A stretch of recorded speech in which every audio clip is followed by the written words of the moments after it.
You can get some electric current by shoving a pair of electrodes into a potato. This is a very minuscule source of energy that can barely power a calculator, but by using a fancy new energy harvesting chip and a supercapacitor, it should be possible to make something more fun.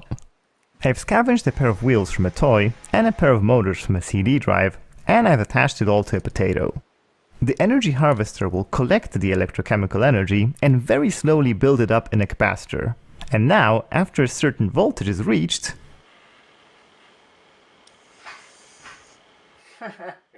we get the world's first self-driving potato. It's not particularly fast. It takes approximately 15 minutes to charge the capacitor, and after that it rides for about 8 centimeters. That averages out to a whopping speed of 7.5 meters per day. But the bigger problem is, this design always drives in a straight line. It doesn't allow the potato to choose where it wants to go. I think potatoes deserve to roam around freely and see the world, like cows or chickens or other kinds of food. That's why I decided to bestow on this potato the gift of freedom.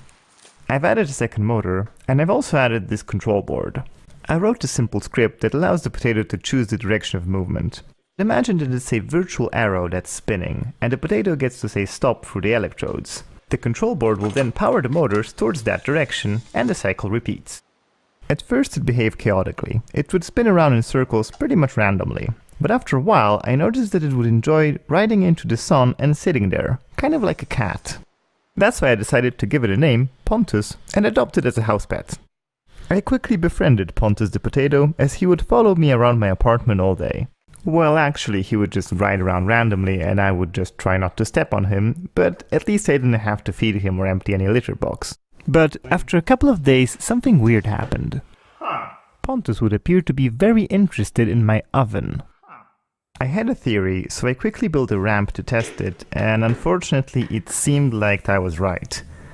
Pontus felt a destiny that he needed to fulfill. I couldn't dare to stop him, so I did what had to be done.